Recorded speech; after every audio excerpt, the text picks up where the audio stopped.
Meanwhile, I'm sitting there like this, you know, fuck those people. Fuck that shit. Look at this stupid shit. No, I don't want to be in the bunny number. Can I get out of the bunny number, please? Yo, this is how I feel about life. DA got that dope.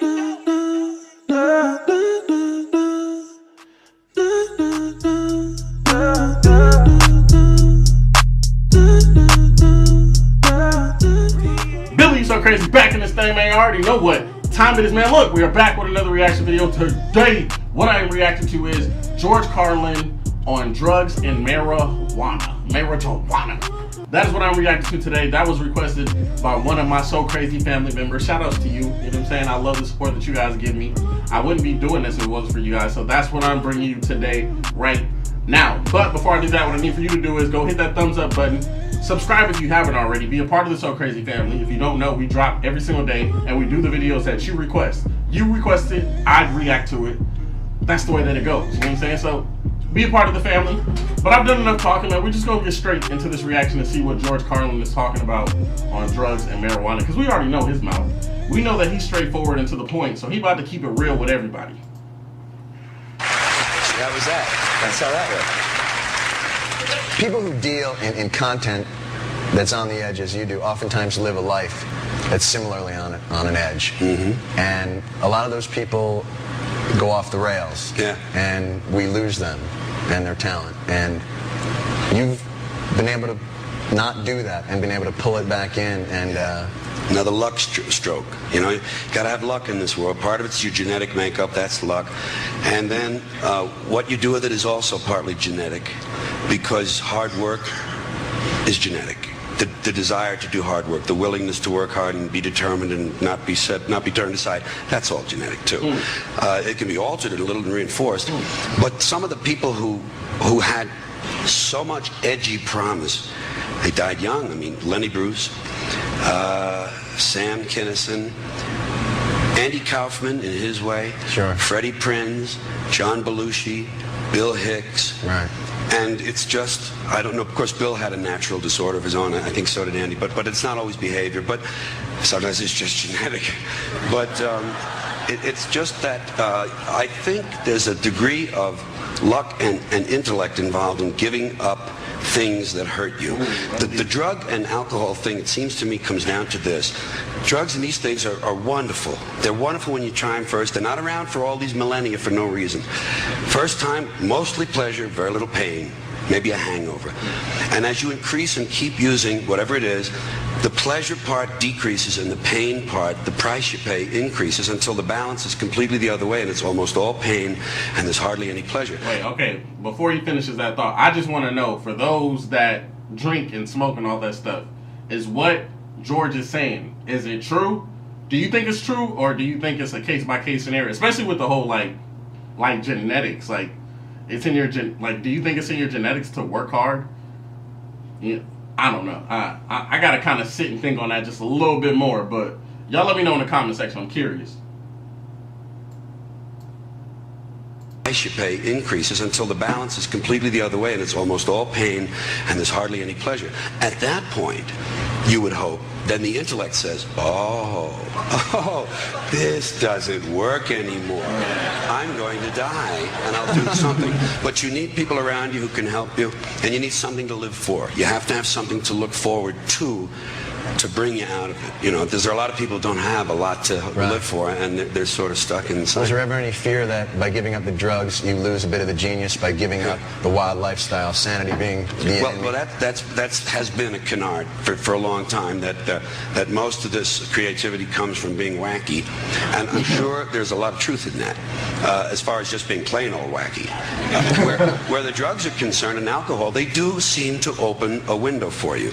They do seem to broaden the vistas at first. The thing you have to do is learn when, you know, it's like all these great writers who became drinkers. You have to sort of, like, I find with pot, I'm not a big drug user anymore, but I have always a joint somewhere near me. I don't, you know, hidden. Might be hidden. And what I do, and I hardly touch it, maybe once a month, that would be frequent for me. But when I'm writing something, and I write perfectly straight, perfectly sober, and I write a whole lot of stuff, 6, 7, 8, 9 pages, and I really pour it out, the next day, one hit is all I need now. One hit, and it's punch-up time. Time to get this thing going. Yo, real talk. I want to, not real talk, but I'm curious. Like, I'm curious. For those that, you know what I'm saying, do a little bit of, your boy don't. Like I've already said in previous videos, I never smoke, never drink, so I don't know what that's like. But do you feel yourself feeling more productive, or are you more sleepy? I know some, like, BillyYouSoCrazy. I got a diverse group of friends, and they get into a lot of different sorts, especially being in the Army. Like, for all of my vets out there, you guys, some of y'all might have been some of them, you was out there doing what you're doing. I ain't gonna go too much into detail on that, but I'd have been around some people that's done some things, and definitely I've seen some productivity, and I've seen some lazy mud truckers. So I want to know for you, like, what's your experience like on there? You know what I'm saying? Like, is you floating on cloud nine? Is you just got to get up and get things? Are you productive? Are you sleepy? Are you hungry? Happy, sleepy? Like, I just want to know. I'm curious. This is from my own personal just gathering. And you do find, with that sort of judicious use, I find there's some value in it. But most of the things we use don't let you leave them alone. They don't. Pot does, thank goodness for that. Well, that's excellent. What? Sorry. You can applaud if you wish. That's more than fair. So you must be tired. And I dreamed a path that was traditional. Comedian, disc jockey, comedian, actor, big success. A mainstream dream. Meanwhile, what I really was an outlaw and a rebel, because I had lived that kind of life. I got kicked out of 3 different schools. Hold on. That was George? That was the young George? Wait, that was the young Georgie? Okay. I got kicked out of 3 different schools. I got kicked out of the Air Force. I got kicked out of the choir. I got kicked out of the altar boys. I got kicked out of summer camp. I got kicked out of the Boy Scouts. Wow. And I quit school at 9th grade. I had great marks. I was a smart kid, but I didn't care. They weren't teaching what I want. I didn't give a shit. It's important in life if you don't give a shit. It can help you a lot. And I was I was a pot smoker when I was 13. We broke the law. We broke into cars. We broke into offices. We broke into Columbia University. We broke into stores. We did all sorts of unlawful things. And I was that kind of person. I was one who swam against the tide of what is expected and what is what the establishment wants from us. Yes. But I didn't know that about myself, because this dream blinded me. This dream was about America, about the path that we all follow, the middle of the road, middle class America, mainstream will dream. And meanwhile, I'm sitting there like this, fuck those people. Fuck that shit. Look at this stupid shit. No, I don't want to be in the bunny number. Can I get out of the bunny number, please? Yo, this is how I feel about life with certain things, especially with certain paths of life. Like, I'm not a traditional type of person. Obviously. Obviously, but I'm not a traditional type of person, so no disrespect to people that are, though. Like this, fuck those people. Fuck that shit. Look at this stupid shit. No, I don't want to be in the bunny number. Can I get out of the bunny number, please? I don't want to put on that fucking uniform.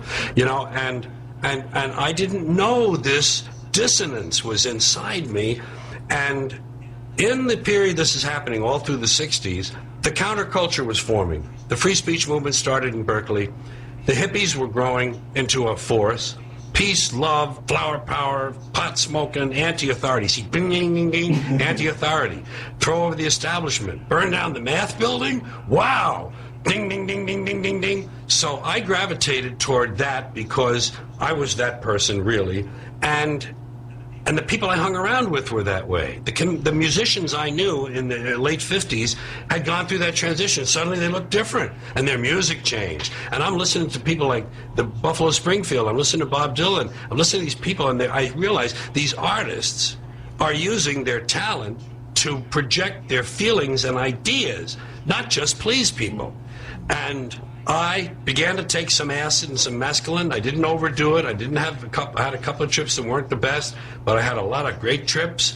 And that is a values-changing drug. Hallucinogens are a value changer. So is marijuana. Like it or not, it changes your values. It opens up windows, doors of perception, Aldous Huxley called them, and you see things differently. And I suddenly was able to see my place and to realize I was in the wrong place. You see, in 1967, the summer of love, the peak of the hippie movement, I was 30. I was entertaining people in nightclubs who were 40, and they were at war with their kids who were 20. Wow. There was a generation war. I was in the middle of it. I was 30, 20, 40. Wait, this is mind-blowing for me, but the video's almost over, so I'm gonna say my piece at the end. And I'm going, see, what the fuck am I doing over here? These are the people that will at least understand me and give me a chance. I was just expanding. I was just expanding naturally. It wasn't forced. I had denied that part of myself, and finally it came into full flower, and I never became a really big success until that. Okay, wow. So do drugs really open like another part of? This is fascinating to me because, like I said, I don't drink or smoke, so I ain't never experienced this stuff. But to hear that is like really cool. Like, is that why some people are like the most creative when they do certain drugs?